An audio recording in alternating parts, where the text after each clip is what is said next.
Yohanes 21 ayat 1 sampai 14. Begini kesaksian firman.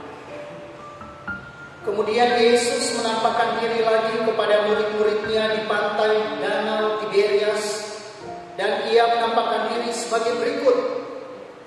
Di pantai itu berkumpul Simon Petrus, Thomas yang disebut Didimus, Nathanael dari Kana yang di Galilea, anak-anak Zebedeus, dan dua orang muridnya yang lain. Kata Simon Petrus kepada mereka, "Aku pergi menangkap ikan."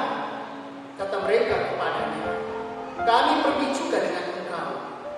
Mereka berangkat lalu naik ke perahu, tetapi malam itu mereka tidak menangkap apa-apa.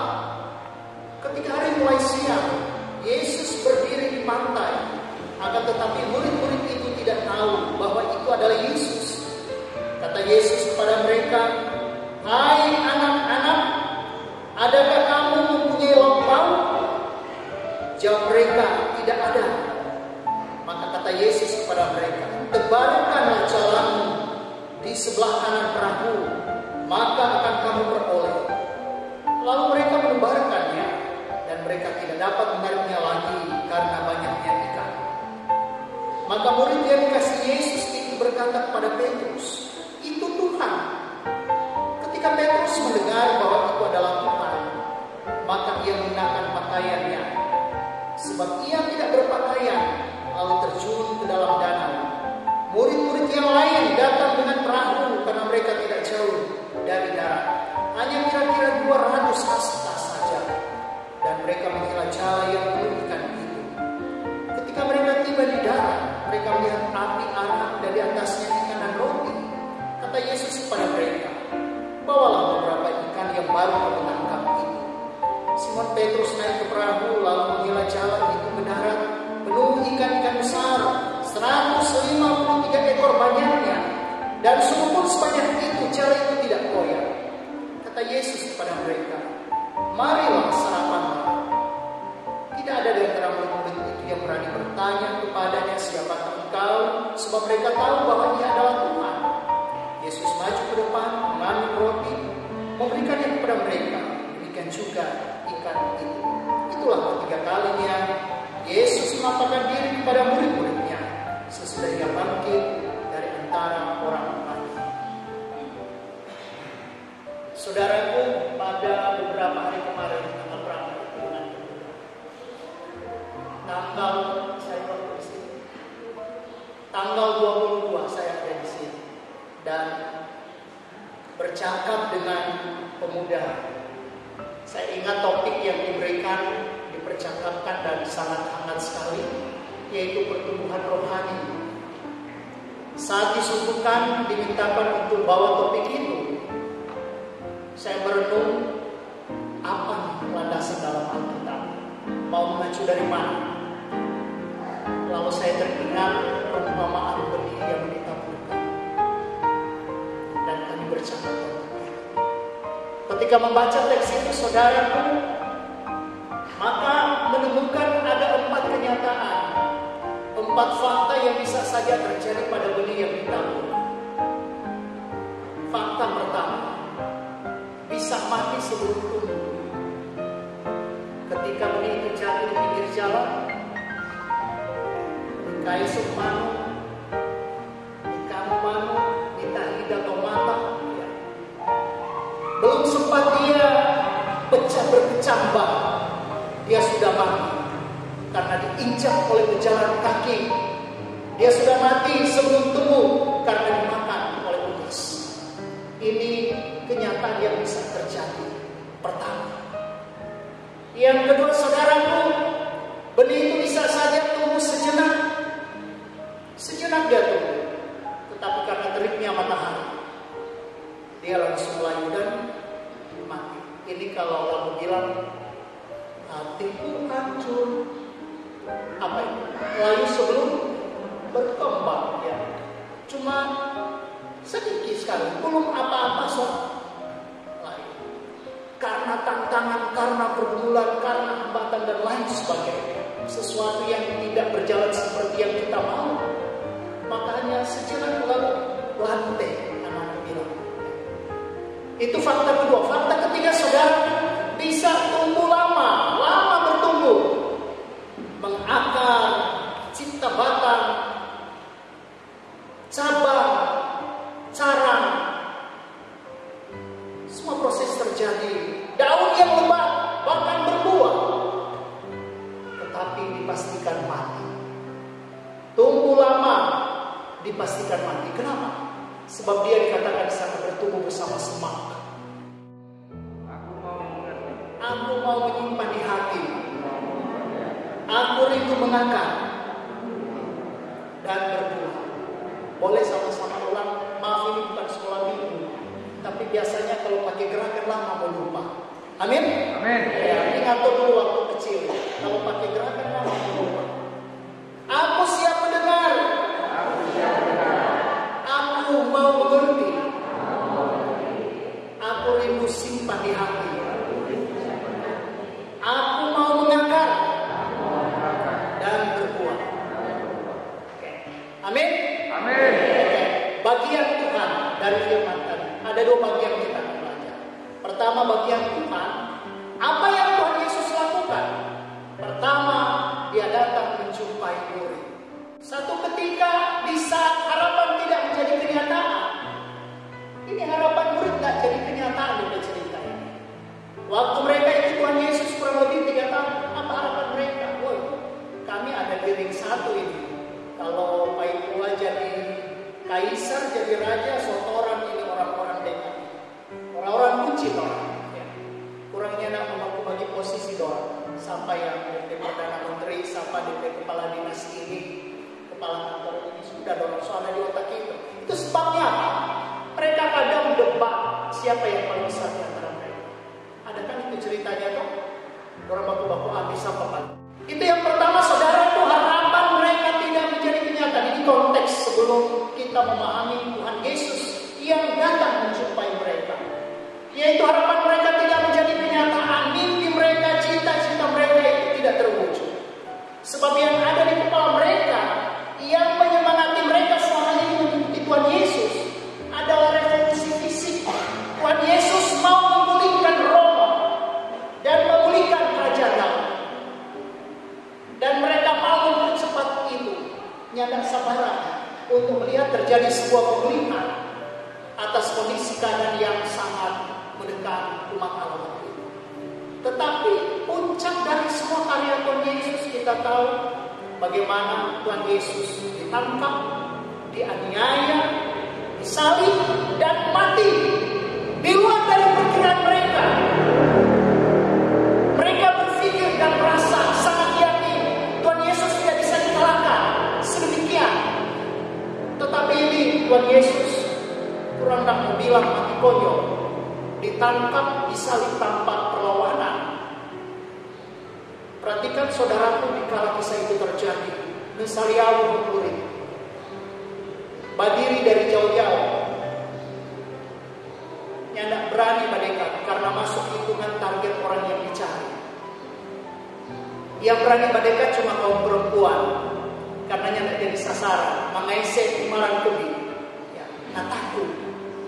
Mungkin ada efek sampai sekarang yang banyak di gereja perempuan karena laki-laki banyak lari. Belum balik-balik sampai sekarang karena dalam bukan laki-laki yang ada di dalam ini, laki-laki yang di luar itu yang lari-lari belum balik. Mereka lari karena takut menghadapi kenyataan harapan tidak seperti yang mereka perkirakan. Tuhan Yesus tidak melakukan perlawanan. Saudara ingat misalnya di saat prajurit menangkap Yesus, salah seorang murid cabut. Aduh kalau aku, baku habis itu. Cabut pisau. Ya. Tetapi Tuhan Yesus bilang sarungkan pedang. Siapa yang bermain-main dengan pedang akan binasa dengan pedang. Itu murid-murid yakin sekali Tuhan akan bikin revolusi atau pemberontakan menggulingkan Roma supaya pulihkan kerajaan Daud. Pemahaman Mesias tentang Tuhan Yesus dalam pikiran impian murid itu berbeda dengan yang Tuhan Yesus mau.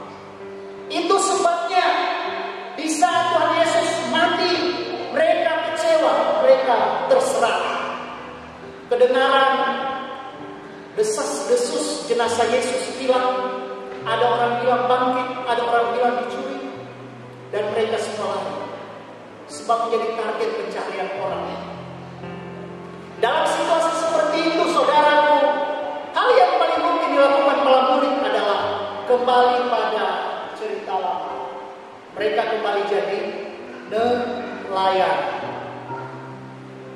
Balik jadi nelayan. Petrus kental dengan kalimat, kita mau tangkap ikan ulang, ya. Karena mau tangkap orang gagal, ya. Saya akan tangkap ikan lagi.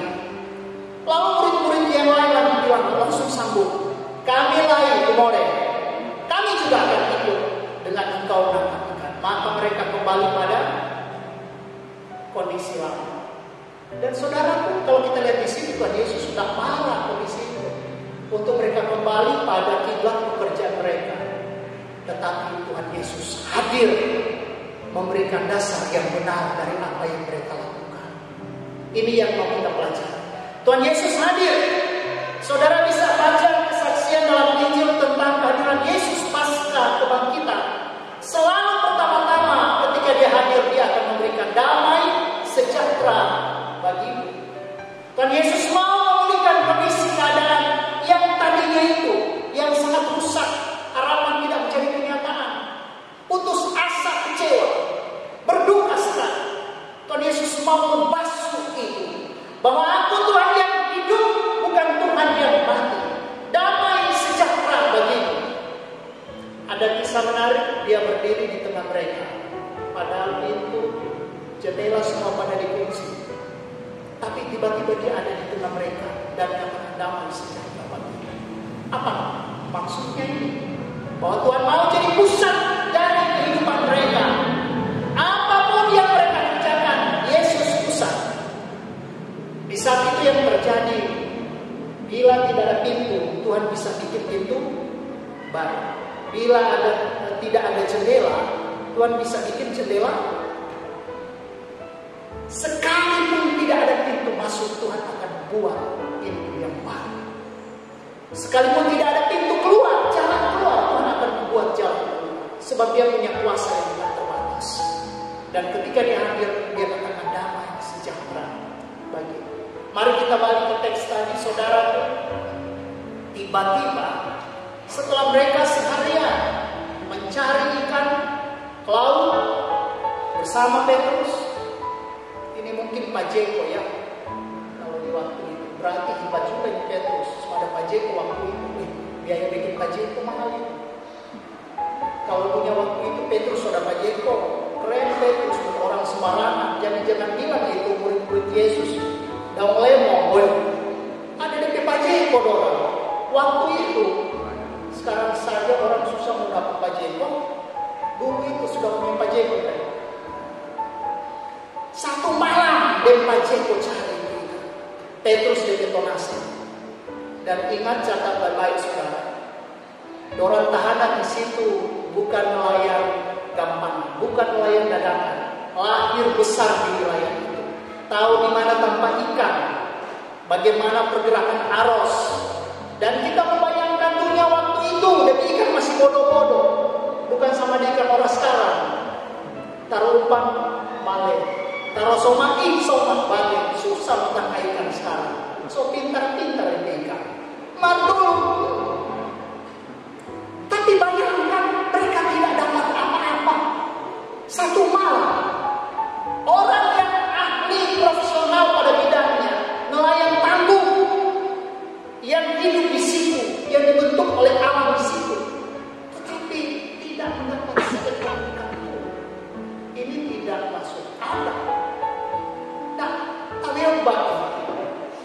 Mau bayangkan itu, coba pinjam orang punya kondisi stres karena harapan tidak jadi kenyataan, mencari kembali amarah.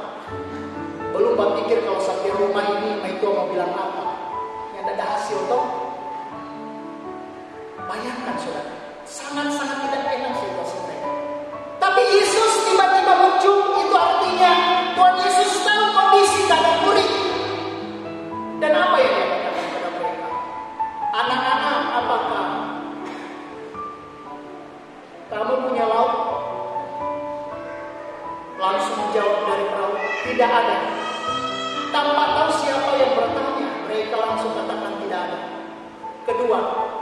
Kalau begitu, tebarkan kembali jalan, maka engkau akan dapat.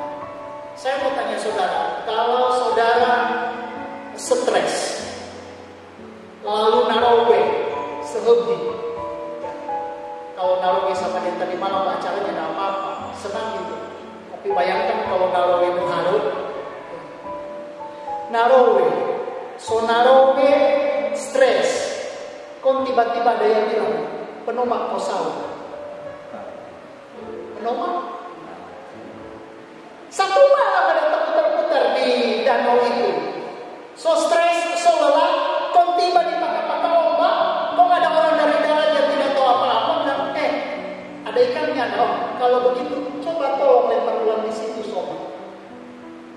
Saya membayangkan, kalau mau pikir ini, terus biasa kan ceplos-ceplos, paling cepat kasih reaksi kan?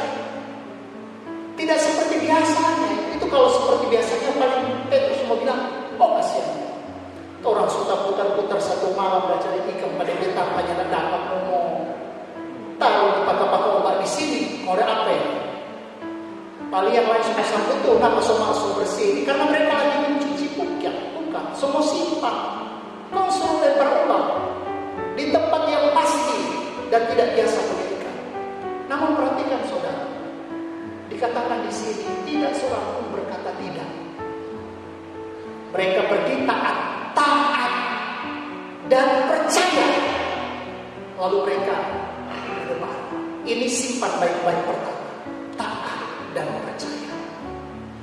Ketika mereka dalam ketaatan percaya mendebarkan berkat itu, apa yang dikatakan saudaraku? Mereka mendapat banyak sekali ikan. Jadi bagian Tuhan pertama datang menjumpai mereka. Bagian kedua, Tuhan memerintahkan mereka untuk menebarkan lagi jalan mereka. Jangan putus asa, jangan kecewa, karena kondisi keadaan tidak seperti yang kita harapkan. Tebarkan kembali jalan. Dan mereka menebarkannya, saudara. Dikatakan bukan cuma jumlah berkat yang luar biasa, tapi kualitasnya. Jumlah dikatakan mendapat begitu banyak ikan. 150 ekor ikan. Itu jumlah kuantitas yang besar. DP kualitas apa di dalam sini? Besar-besar. Jadi boleh itu padi ya. Bukan ikan-ikan kecil di dalam itu, tetapi ikan-ikan berkualitas yang mereka dapatkan. Ikan-ikan yang baik. Saya bukan katakan apa panik memang Dora waktu itu pengandaian bahwa mereka mendapatkan kualitas ikan terbaik, jumlah yang besar dengan kualitas ikan terbaik. Itu yang mereka dapatkan karena semua ketaatan dan kepercayaan. Kalau mereka tidak percaya, tidak taat, maka tetap kering pulang rumah, tak dapat berkat. Tetapi manakala mereka percaya dan taat kepada Kristus Yesus, sekalipun tak mengenal Sang, maka apa yang mereka peroleh? Mereka diberkati dengan limpah. Oke saudara, dari hal ini apa bagian murid yang dapat kita pelajari? Semoga jadi bagian kita dalam melanjutkan bakti hidup yang masih Tuhan berikan. Pertama, memang ketaatan dan kepercayaan itu harga mati. Amin. Amin. Kalau saudara mau hidup lebih diberkati, maka pertama-tama itu percaya dan taat pada Tuhan. Ketaatan, kepercayaan pada Tuhan menjadikan engkau diberkati. Itu bagian kita. Bagian kedua, saudaraku, jika kita mau hidup ini lebih baik lagi, lebih diberkati lagi, bagian kedua sesudah kepercayaan ketaatan, jumpai Tuhan. Jumpai Tuhan. Petrus manakala ada murid yang sangat disayang Tuhan bilang, itu mau apa? Petrus, itu Yesus Tuhan kita, itu guru. Wah, apa yang Petrus lakukan? Dan dia satu-satunya melakukan dari mereka. Dia memakai baju. Dikatakan karena dia tidak berpakaian, lalu terjun ke air. Aneh tidak? Orang kalau di perahu, kau mau terjun ke air, buka baju, bukan pakai baju. air di bawah, orang di atas ini. Mau terjun, mau tinggi darat. Palingan kalau pakai baju buka baju, diminsok. Angkat itu baju ke atas. Tapi Petrus tidak ada baju, dia lompat ke air, dia pakai baju. Mengapa saudara? Dia mau jumpa junjungannya. Maka dia merasa tidak pantas, tidak berpakaian. Basah kalau basah, dia tidak peduli. Yang penting dia berpakaian. Satu bentuk etika ketika datang pada Tuhan. Jadi mau datang ke teman seperti etika itu ada DP tata kerama. Ketika kita beribadah ada tatanannya dan sembarang. Sebab kita jumpa dengan Tuhan, jumpa dengan Kristus, jumpa dengan Sang Pencipta Penyelamat dunia. Ini pesan pertama saudara. Kedua, bahwa bagian kita adalah menjumpai Tuhan yang sudah lebih dulu menjumpai kita. Kita tidak akan bisa jumpa Tuhan kalau bukan karena Yesus datang menjumpai kita. Petrus tidak akan ketemu jumpa Tuhan Yesus kalau bukan Tuhan Yesus yang menampakkan diri. Menjumpai Tuhan ini penting sekali saudara. Yang ketiga, menjadi berkat. Ingat tadi taat percaya, kedua menjumpai Tuhan, ketiga menjadi berkat. Manakala mereka mendapat 150 ekor ikan besar-besar, apa yang mereka lakukan? Mereka membiarkan perahu lain datang mendekat. Basohan rame-rame, tangkap ikan rame, menjadi berkat, memberkati kehidupan yang lain. Di saat kita merasa terjaga, kita sedang diberkati. Ini sering saya ingatkan kalau di Petra pernah kita kasih ingat dalam doa Bapa kami. Berikanlah kami pada hari ini makanan kami yang sejuk. Kenapa Anda bilang berikanlah saya? Berikanlah aku. Kenapa? Tetapi berikanlah kami. Itu berarti di saat kita meminta kepada Tuhan, kita juga meminta bagian orang lain. Amin.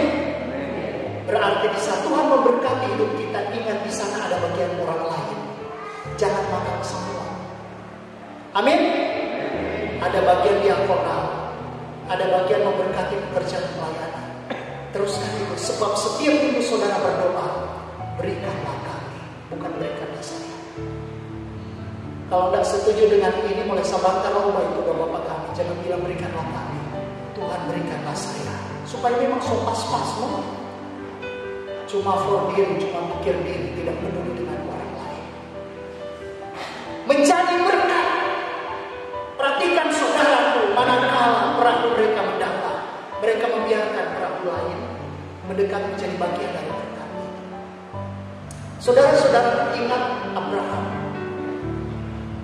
Abraham dari sisi ketaatan kepercayaan Bapa semua orang percaya. Dari sisi datang menjumpai Tuhan, setiap perhatian yang membuat Misbah memanggil nama Tuhan. Dan dia menjadi pribadi yang sangat diberkati oleh karena ketaatan kepercayaannya. Namun satu hal, karena dia semua orang dapat berkat. Jangan seperti itu. Amin saudara-saudara. Dan yang terakhir, nikmatilah berkat Tuhan dalam hidup. Tuhan Yesus datang menampakkan diri, lalu memberkati mereka sehingga mereka bisa memperoleh berkat, menjadi berkat bagi yang lain. Terakhir, Tuhan Yesus bilang mungkin, mana yang domba, mana untuk ikan, mari taruh di baranya. Tuhan sedia nongkang, ya. Bakar ikan bersama Tuhan untuk di pantai, bukan main. Pagi-pagi di smokon. Yang mau dikatakan di sini, saudaraku, nikmatilah anugerah berkat Tuhan yang diberikan bagimu. Banyak orang di dunia sekarang ini siang hari malam bekerja, mencari, tetapi tidak pernah menikmati berkat Tuhan. Memperhatikan itu, Ada? Ada? Tidak ada di sini. Tapi perhatikan, ada yang seperti ini. Nyaris seluruh hidupnya untuk mencari berkat, tetapi dia tidak pernah menikmati berkat. Itu adalah kehidupan yang bodoh. Tuhan mau saudara dalam kisah yang kita baca tadi, ketika memberkati dan nikmatilah hidupmu. Ingat hukum yang pertama dan terutama, kasihilah Tuhan Allah. Kasihilah sesama. Kasihilah dirimu sendiri. Jadi mengasihi diri itu penting. Banyak orang tidak lagi mengasihi diri, tetapi mengasihi orang lain, ataupun sebaliknya. Beri keseimbangan. Salib mau mengatakan itu. Tiang yang begini itu berdiri di tengah kasih Allah dan manusia. Yang melintang begini kasih manusia satu dengan manusia yang lain. Ada di situ semua. Kristus Yesus Tuhan kita mau mati mewujudkan cinta sejati. Saudaraku, saya yakin kalau ini yang kita jalani dalam hidup yang dianugerahkan. Ingat balik bagian kita, taat, jumpa Yesus, memberkati, menikmati. Kalau ini yang menjadi tolak bagian hidup, keren. Yang ada pada palian Jumat apa? Ebenezer. Tidak ada begitu. Riang frustasi. Kenapa? Senang. Hidup betul-betul diberkati, memberkati, dan dapat menikmatinya. Diberkati, memberkati, menikmati. Ini mesti lengkap ini. Ada satu bagian yang terlewat. Asal yang aku sehat. Amin, saudara. Mari ikuti apa yang saya katakan. Aku mau mendengar lebih dari yang diperkatakan. Berikan pengertian yang benar Tuhan. Aku rindu menyimpannya di hati. Aku rindu mengangkat semakin kuat agar berbuah, taat, diberkati memberkati, dan menikmati hidup ini. Aku pasti bisa. Bilang pelan-pelan bersatu. Aku pasti bisa. Aku pasti bisa. Karena Tuhan bilang. Sekarang tepuk saudara kanan kiri. Kamu pun pasti bisa. Yang tidak ada, bayangkan yang di rumah. Kamu pun pasti bisa. Amin. Selamat melanjutkan hidup dalam bahagia. Tuhan memberkati kita.